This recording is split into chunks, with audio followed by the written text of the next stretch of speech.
Hello, hello. Stepping into season 6, episode 2 of Love is Blind. Let's just get right after it. I wanna get to your clothes, gotta get it right now. I wanna push all the limits with you right now. So watch your feelings, the city's screaming when I come in.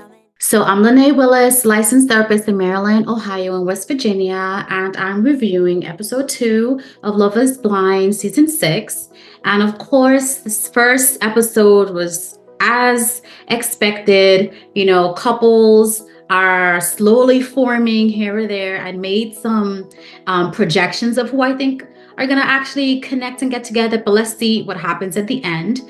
And again, I like taking my notes as I'm watching the episode so that my notes are on point with what I'm seeing. And I'm going to be providing, of course, again, first impressions, because this is still very early on in the process. So my first impressions from episode 2. I'm going to also go into my feedback on a couple of different points that I wanted to make. And then finally, the actual and potential matches for episode 2. And of course, that's going to look a little bit different with the new information. But rewind, let's go to the top. First impressions. So Jeremy, or however you spell his name. Sorry. He just kind of struck me as annoying and loud. I'm so sorry, Jeremy. This is just while he's dating. When he's in the men's pod, he seemed a little bit more even-keeled. I'm not sure. I wonder if there's some inferiority complex issue there. But apart from that super quick glance first impression I'm making, he does look like an attractive, confident nerd, which is kind of my type. So we shall see. We'll see how things kind of pan out. Laura rather, she seemed to just kind of be pretty firm on boundaries. I didn't really write a whole lot more about her and her personality. And yeah, but she seemed okay. I didn't connect with her as easily as I did some of the women from episode 1. Now, Sarah Ann, she is talkative with in all caps. Which is fine. Some men love that. There will probably never be a dull moment. And she also comes out kind of sweet. And then there's Brittany. She seems fun, lovable, logical, but likes traditional roles in a marriage. She's also super country, I feel like, mercy.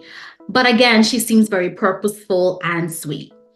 And then Kenneth, he just kind of gives teddy bear, calm, sweet, lovable, and mature for his age vibes. He shared in this episode that in his childhood, he suffered, an early loss of a parent, his mom, which made him have to grow up a bit faster than he should have.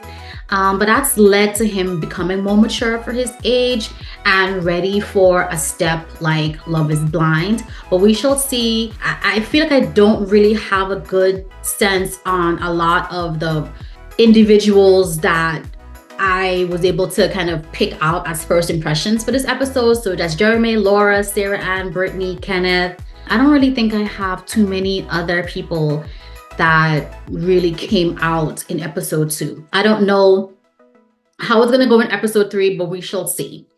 And as far as my feedback goes, okay, this is I made so many notes, y'all, just bear with me.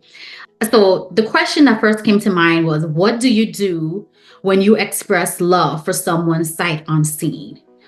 And my response to that is these dates are very intense. They are filled with positive expectations and mostly positive conversations filled with hope of finding love. And so when you think about that, it's almost as though you're in this pod and love is knocking at the door in each date, and each dater chooses to open the door, right, of that love.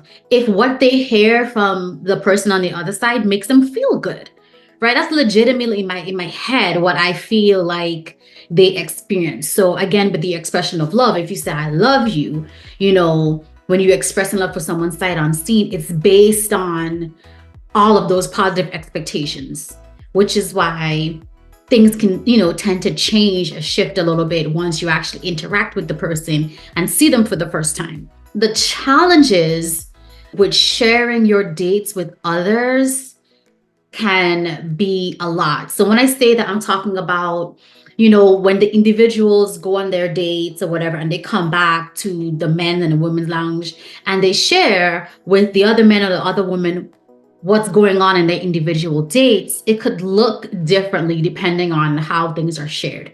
The feedback or what's shared can either be supportive, the information, you could receive a lot of information, so it could be informative, but also with information, it could also be hurtful, right?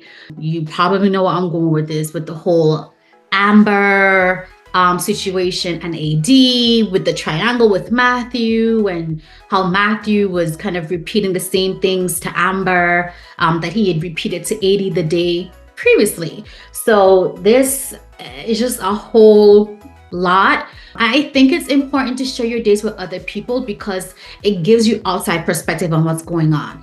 I don't think that means then you tell everybody in your circle absolutely everything that you're doing with every date that you have, whether it's in this type of setting or outside, like in the real world. When you think operationally, when we go on dates, not we, because she's married, but when you go on dates with people, it's good to have some feedback from someone who is like-minded, right? Like you have a very similar mindset, or I would say a more experienced mindset when it comes to creating and having very healthy relationships. You don't want to go to, Kimberly down the street who might have not had any very, healthy relationships. Then no, she's giving you feedback from her dating situations, which did not go that well. You have to also be choosy about who you share your information with, right? But again, sharing that information is informative, it is supportive, but again, it could also be hurtful.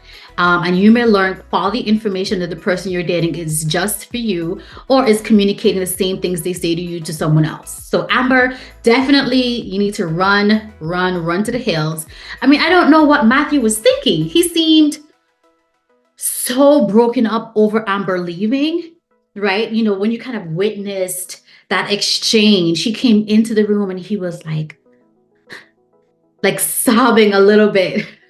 Sorry, y'all. I'm just saying, he just seemed just really broken up. And AD could sense that, through the wall, that he just was a mess. And so, she asked, and if I could have the clip, I'll find it and I'll put it right here. But again, this to me is a classic case of eating your cake and wanting it. And Matthew, I guess he didn't really get AD to be his back pocket girl. And so he chucked the deuces, he left the situation. Great. We'll see what happens episode 3. Another thing that kind of really stuck out to me that I want to make sure I hit this home is the point where you share your background with someone, right? So essentially, as you're opening up, especially in the pod's case, again, we're talking about this situation just being very intense. At what point should you share your background with someone? So let's take, for instance, the dynamic between Jimmy and Jessica, right? Where Jessica, mainly in this episode, she shared her background about being fostered and then being adopted, and how she really loves the fact that her adoptive mother did that for her. And then she was applauding Jimmy because Jimmy had shared that his mom had adopted his eldest sister.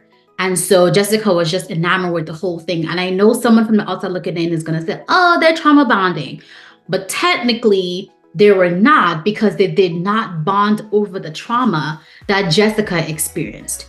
In fact, they bonded over the kindness that their mothers have in adopting a non-biological child and treating their child as their own. That's much more different than the trauma bonding piece.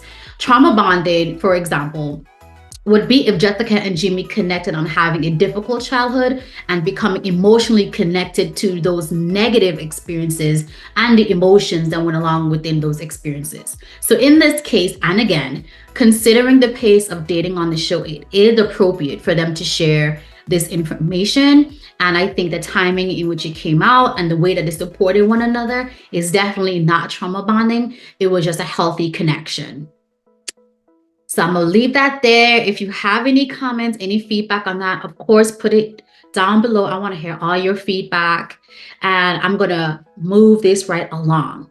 So let's jump into the actual and the potential matches for episode 2, which, like I said, may look a bit different now with new information.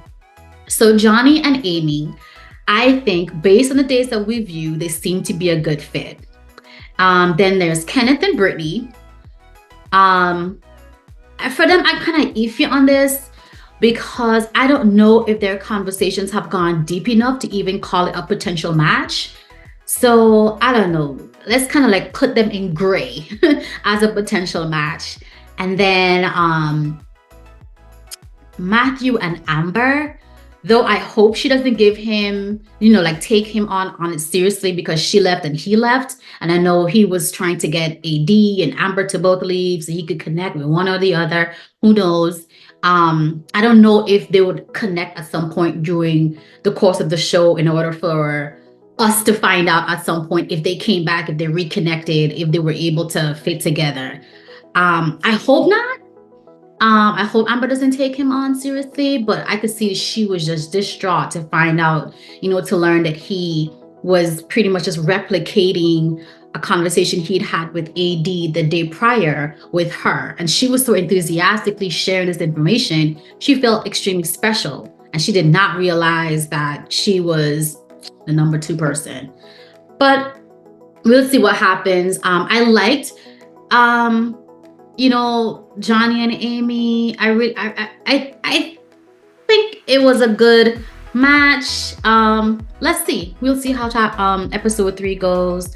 But thank you so much for joining me for my review, and I will see you next time. Bye.